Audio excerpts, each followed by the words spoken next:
The Theosophical Society's international headquarters is here in Adyar, in Chennai, India. Formerly, Chennai, India was known as Madras just a very few years ago.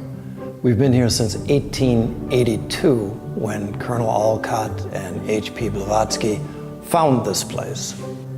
Now, what started off as the one building and the land around it, over the years has grown into 257 acres. There are two spaces that are described as the two lungs of the city of Chennai. Theosophical Society is one. It's the second largest green space in the entire city. And so it's something that has flora that don't exist anywhere else in the city. They're all different forms of insect life.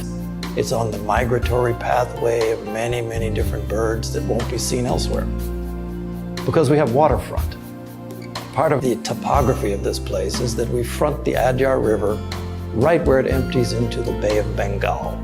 So it's this beautiful sort of association with nature that's here and has been here for many, many years. The Theosophical Society came into being in 1875, and it was pointed toward some very specific sorts of things. That there is, in fact, an inner reality that transcends the limitations of science, that also exceeds the sort of dogmatism of religion, that could be explored, that could be verified for each and every person. It was able to talk about the powers latent within the human being that has become the basis for parapsychological research and is now being demonstrated in biology with neuroplasticity and these other areas that were then sort of fringe fields of interest, but have become so completely mainstream now. These ideas were introduced largely through the medium of the Theosophical Society. When the Theosophical Society arrived here, the form of government was British colonialism. So the religions of India, and particularly Hinduism, with its multi-thousand-year-old history, was something that was under attack. Theosophists, on arriving here, were able to perceive the beauty and the truth in these ancient scriptures, and they actually fought for and worked with the people who were here to recognize the features of their own religion that spoke to these profound truths that Theosophy was interested in. One of the other things that was just of supreme importance to Olcott was education. He started a school, but one of the other things that he felt was important was to track and to preserve the spiritual history of the Indian continent. And toward that end, he amassed a collection of 45,000 different palm leaf manuscripts that were falling into disrepair, that have found their way into the library that he established here at Adyar. Many of the people who found their way to the Theosophical Society went on to become very, very active in a whole range of areas within India. From its original sort of freedom movement, particularly during the time of Annie Besant. She was such an active person. There are people today in India who know of the Theosophical Society, but who think of it as the Besant Society. Her print and her vision was so large. You had people like Rukmini Devi Arande, founded the Kalakshetra dance school, which goes on today and is a worldwide sort of movement.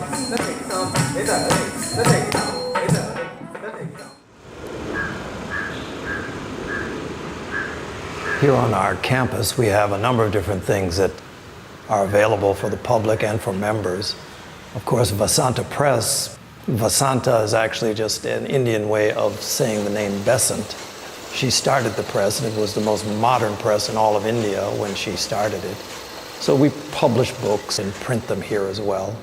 We have the Quest Bookshop. So the Adyar Center is a place that attracts spiritual aspirants from around the world. Vanaspataya Shanti, Gau Shanti, Brahmana Shanti. All year round, there are people who are coming here for a variety of things. During the fall months, which are the cooler months here in this part of the world, we have the School of the Wisdom. People come from countries in Europe, Asia, all over the world to sit with people who are profound students of Theosophy and spend a couple of weeks per session. We have meditation opportunities for people, beautiful places all around. Also here on our grounds, we have temples for the world's religions. All of these are beautiful places that are open for people to come and sit, to meditate, or to practice their particular religion in an authentic and designated spot to honor it. And of the Son, and of the Holy Ghost. Amen.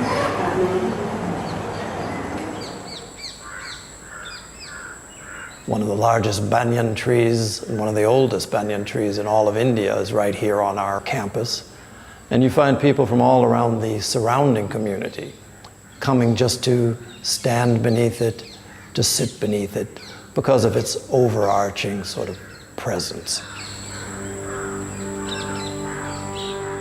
One of the features about this particular place, anyone who comes here seems to have the sense that there is some special sort of energy that's here. Different people feel it in different ways, but I think to everyone there's a recognition that this is a sacred place.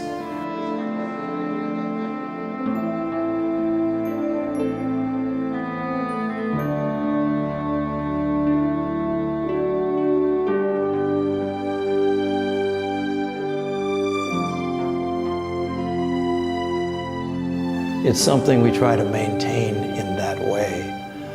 Partly because of the history, it's something that has had very great people who have had very profound experiences in this place. So that's an influence that is very often felt in different ways here.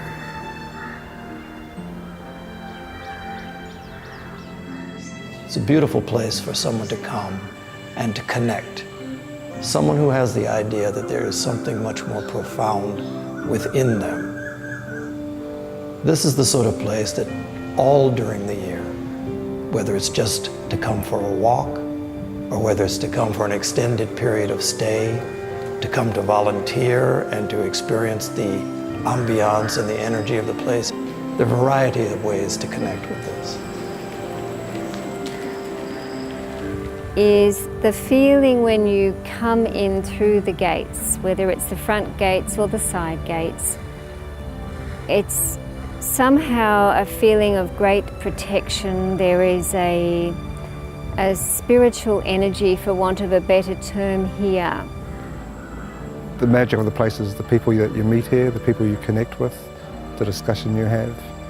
And even the quietness gives you the sense of an inner journey, rather than being bombarded daily with all the outside world, the news, the media. Here's time to reflect and to be on your own if you want to, or to be with people if you want to. What brings me here, first of all, is the International Convention, which I think is the main event in the whole of our Theosophical Society internationally. I think the most valuable thing is the energy of the place. It is often said, and it might sound cliché, that this is the home of the Theosophical Society, and I really think that if you want to experience what that means, you really should come here. Absolutely. Quite honestly, it's a beautiful thing to have inward states of peace and clarity, but unless it's something that finds its way out into the world, then it's really not enough. So always service has been a prime focus of the Theosophical work and of the Theosophical Society. Shanti, Shanti, Shanti. Right here on our campus, we have the Alcott Memorial School. It was started by Colonel Alcott back in his time. He saw a young boy on the beach, and the boy should have been in school. He asked him, "Why aren't you in school?" Turned out he was too poor to be able to go to school. His solution? We start a school. And so it's been going ever since.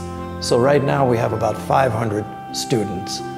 All of the students that we have in the school are from very low income groups, largely from the fishing families here in the area.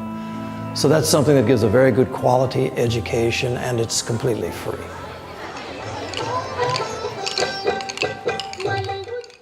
We also have a social welfare center, which operates mainly for little kids. So oftentimes you have parents who are hard-pressed to work and also to tend to the kids. So many kids are there during the course of the day. So they make up the pattern? They made the move and do it themselves. Excellent. Create the design. We have a vocational training center, largely for tailoring, so that women will be able to have income that can also help the families. So that's something we give training in. And then just recently, we partnered with an organization called Unati, which also gives training for the workplace. The courses take place in 50-day increments. It's residential. By the time each of these participants comes out the other end of the program, every one of them finds himself employed by the various cooperating corporations. So it's something that's having a major impact on the lives of these people. So it's an invitation. The Theosophical Society's campus is historic.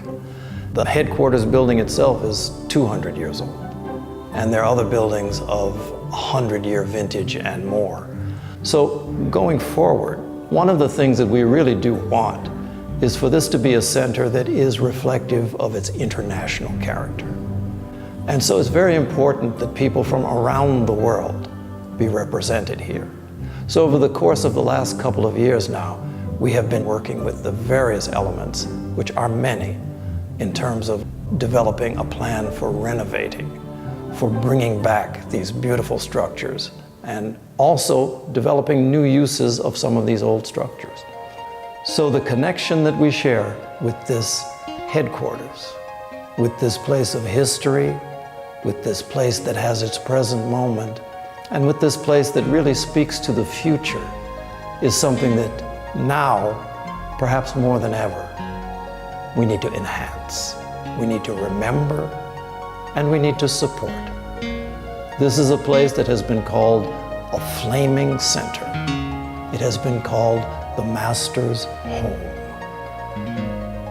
This movement will necessarily continue, and it's up to us in this particular time to do what we can to strengthen it. So we invite you to come, invite you to help in whatever way that you can.